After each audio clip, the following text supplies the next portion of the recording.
This move initiates the English opening, a flexible system that aims to control the center from the flank and often leads to complex strategic battles with diverse pawn structures and tactical possibilities.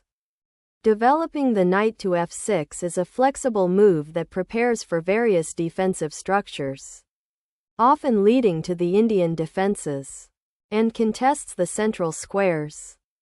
This move develops a piece actively and prepares to control the center, commonly seen in many English opening transpositions that can lead to King's Indian structures or Queen's pawn game setups. This move enters the King's Indian attack setup, immediately contesting the center and opening diagonals for Black's pieces. This move develops a knight and prepares to castle, while also challenging Black's central pawn presence, a common continuation in the English opening. This move initiates the classical King's Indian attack, a flexible system where Black aims for a solid central presence and rapid development, often leading to counter-attacking opportunities on the queenside or through central pawn breaks. This move transitions into a likely English opening variation where White aims for a fianchettoed King's bishop, preparing to control the long diagonal and potentially launch a kingside attack. This move directly challenges White's knight on c3, aiming to disrupt White's pawn structure and potentially gain a tempo if White is forced to move the knight. Developing the bishop to g2 on the long diagonal prepares castling and supports a central pawn push, fitting into a common plan against the symmetrical nc6. Black correctly castles kingside, securing their king and preparing to connect the rooks for future central action in this solid Ruy Lopez variation. This move, 6, nd5, is a thematic maneuver in many variations of the English opening, aiming to challenge Black's central pawn on e5 and potentially disrupt Black's coordination by forcing a pawn capture or exchange. This move develops the bishop to an active square, targeting White's knight on d5 and preparing to challenge the center by potentially exchanging on e3 or d4. This castling move solidifies the king's safety while preparing to connect the rooks and potentially bring them into play on central files. This move develops the pawn to d6, solidifying Black's central control and preparing to develop the dark-squared bishop to a more active diagonal, often to e6 or g4, while also preventing White's knight from jumping to d5. This move aims to challenge Black's bishop on c5 and potentially gain a tempo if Black exchanges, while also preparing to expand on the queenside. This move prevents White's b4 pawn push and prepares to challenge White's knight on d5, potentially opening lines for Black's pieces. This move solidifies the pawn center and prepares to develop the queen's bishop, aiming for a flexible structure characteristic of the English opening.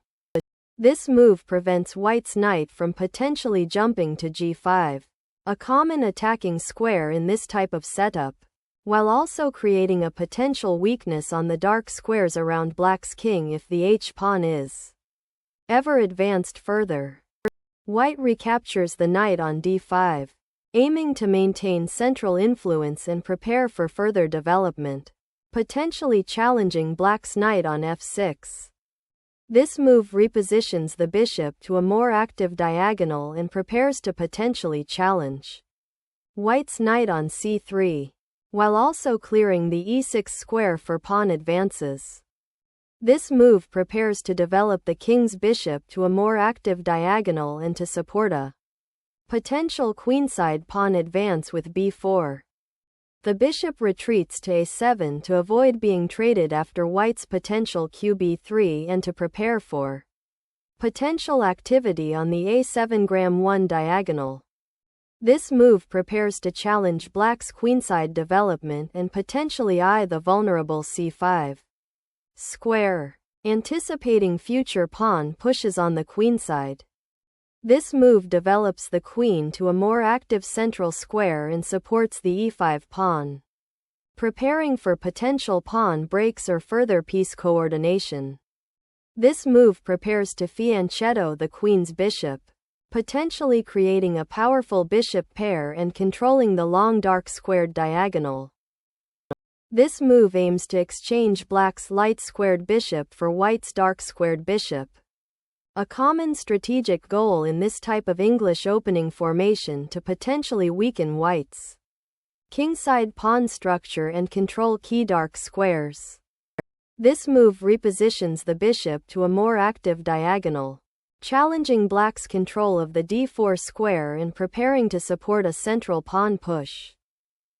This move exchanges black's active bishop for white's fianchettoed bishop, simplifying the position and removing a powerful attacking piece from white's kingside.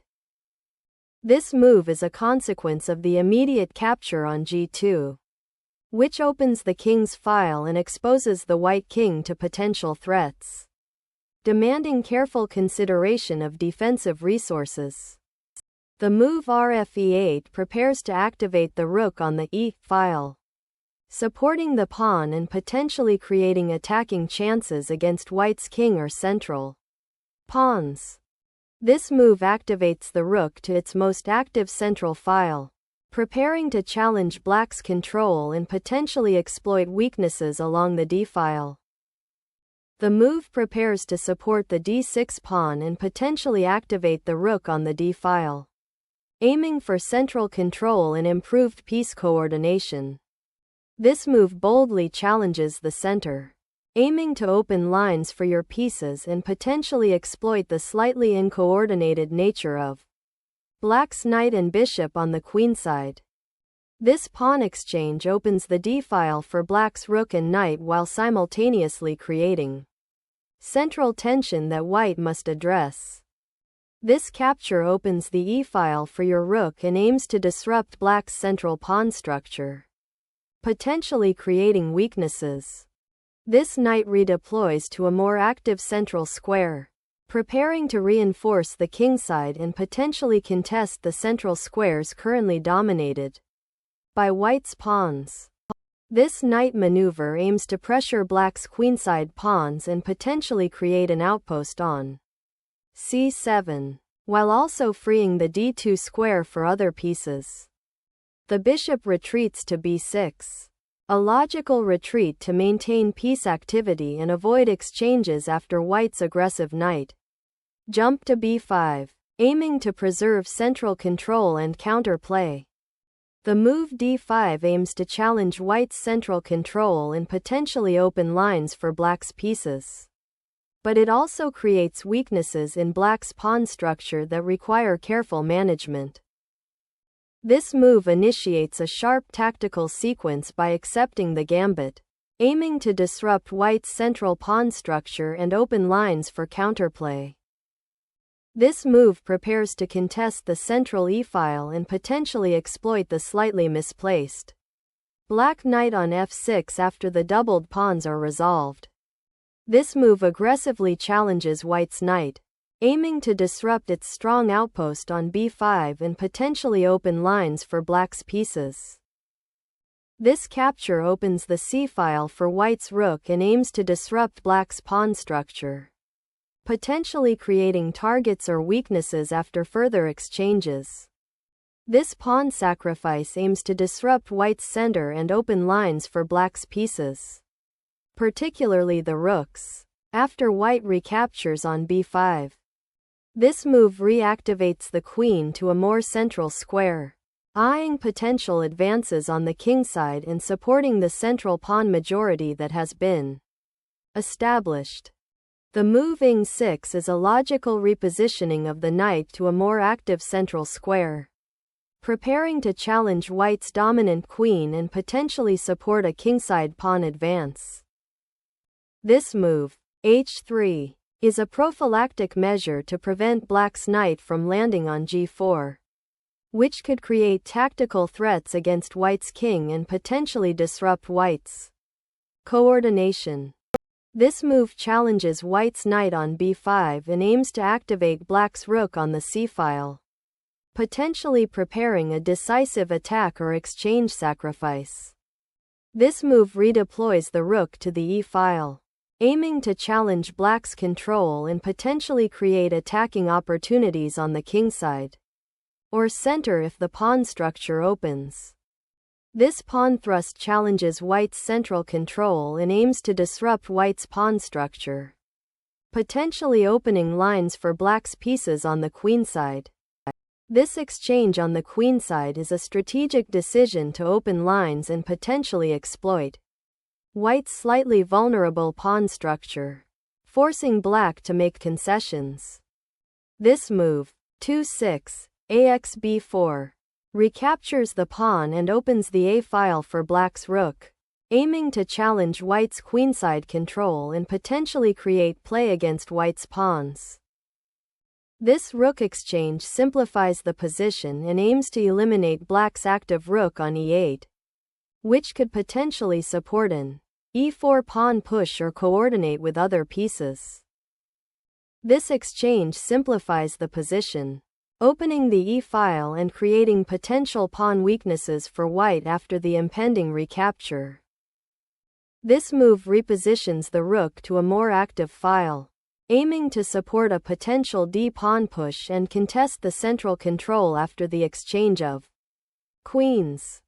The bishop repositions to c5, attacking white's advanced pawn on d5 and indirectly pressuring the d4 pawn, aiming to exploit the weakened central pawn structure.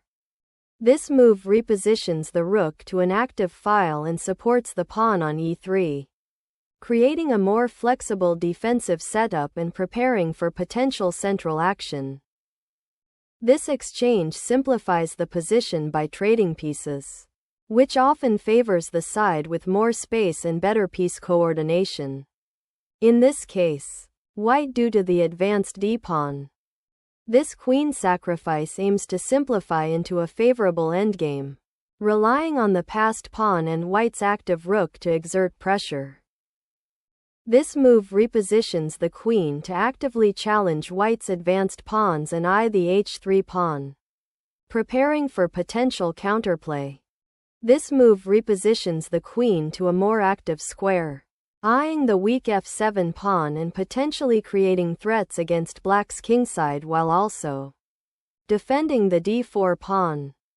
This pawn advance creates a protected passed pawn on the queenside, potentially opening lines for your queen and rook in the endgame.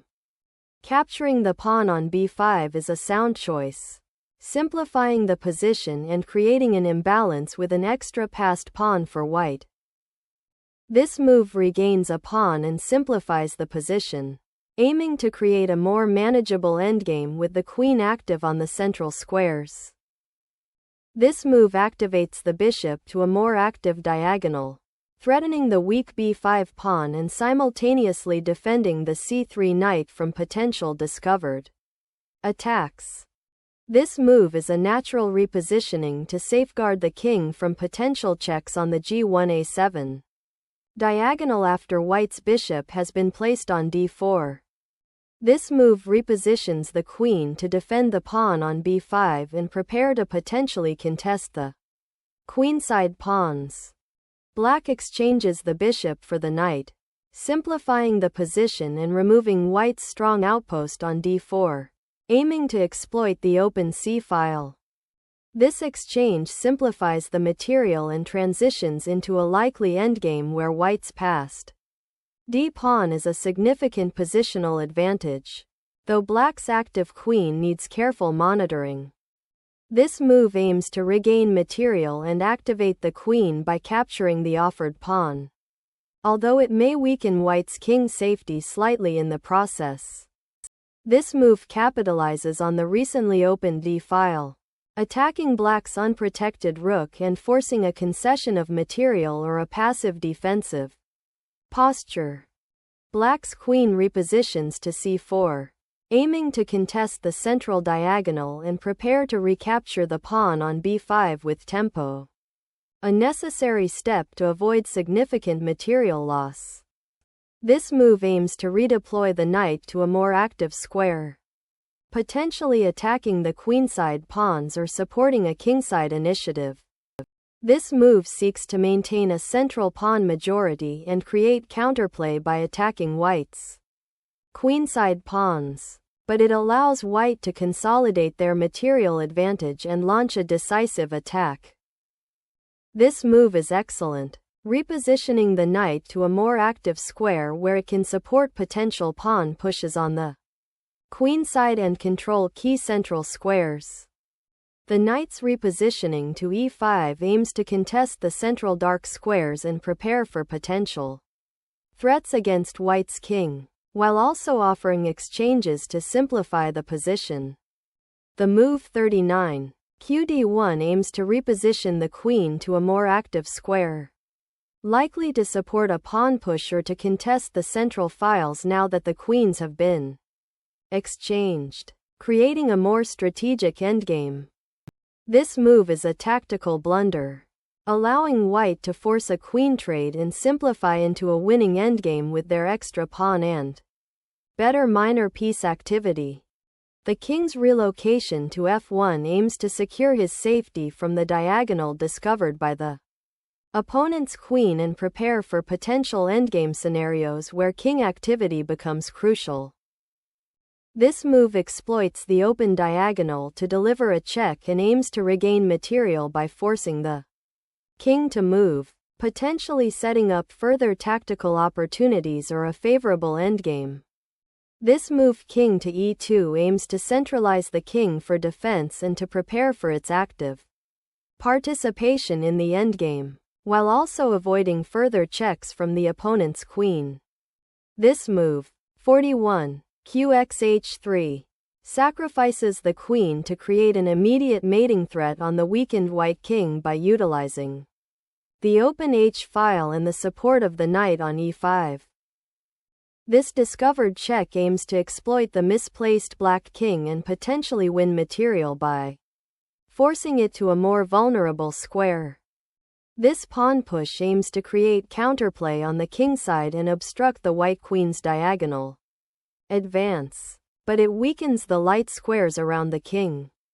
This move aims to centralize the knight and potentially create mating threats on the kingside, while also defending against black's active queen. This king walk, initiated by white's advanced king and supported by the queen's potential infiltration on the b-file, is a dynamic but risky proposition that black counters with a forcing check, aiming to disrupt white's coordination and potentially force exchanges or win material. This move attempts to consolidate the king's position and prepare for potential pawn advances, although it allows black's queen and knight further infiltration opportunities into white's territory. The king now retreats to a safer square on the kingside, aiming to connect with the remaining pawns and potentially support a defensive setup or even prepare for a counterattack. This move is a necessary concession to prevent black's active knight on e5 from infiltrating further after the upcoming pawn push, solidifying white's king position. This check forces white's king to a vulnerable square, opening possibilities for black to exploit the weakened kingside pawn structure and potentially launch further attacks.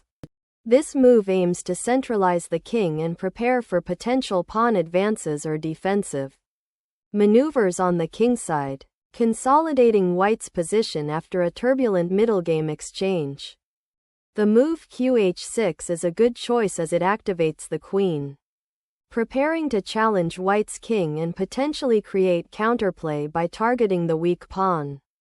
On f3, this move aims to simplify the position by exchanging queens, transitioning into an endgame where white's knight can become more active in the center.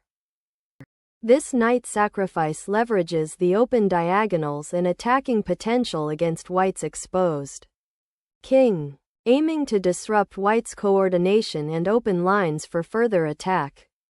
This move, fxg4, resolves the immediate threat of the knight fork on f3 and frees up the g-file for potential attacking operations, though it does create a slightly less solid pawn structure around your king. This move forces a queen trade in a materially imbalanced position, simplifying to a pawn endgame where black is down a pawn but has active pieces. The king is now on the defensive, and white must focus on reinforcing the king's position and preventing further checks from black's queen and knight. This move recaptures the pawn, centralizing the queen to exert pressure and exploit white's exposed king.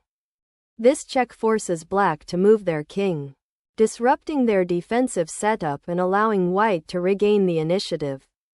This move is an attempt to consolidate the king's position after a complex exchange, moving it away from potential checks along the g-file and towards the safety of the kingside. A reasonable defensive maneuver in this endgame scenario. The king has reached a safe square, avoiding immediate checks and setting up a defensive structure as the queens are exchanged and the endgame unfolds. The current move 51. K4 is a tactical decision to contest the advanced queen and challenge white's control of the center, aiming to simplify the position and potentially reach a more favorable endgame. This move brings the queen to a very active square, threatening the g7 pawn and putting pressure on black's kingside. This move attempts to consolidate the pawn majority on the queenside, aiming to create a passed pawn and disrupt white's king safety with the advanced h-pawn. With the enemy king exposed, white aims to consolidate and activate the king, preparing for potential endgame transitions or further attacking maneuvers on the kingside. The move creates a passed pawn, aiming to use its advance to disrupt white's king safety and potentially create tactical opportunities with the queen. The king is now centralized, preparing to support the advance of the kingside pawns in the endgame. This check forces white's king to a more exposed square, potentially setting up further mating threats or allowing black to consolidate their advantage. The king must escape the perpetual check sequence by maneuvering to a safer square, as the current checks offer no immediate material gain and only prolong the game without improvement. The pawn on b2 has become a potent passed pawn, forcing white to dedicate further resources to its control, which limits white's counterplay.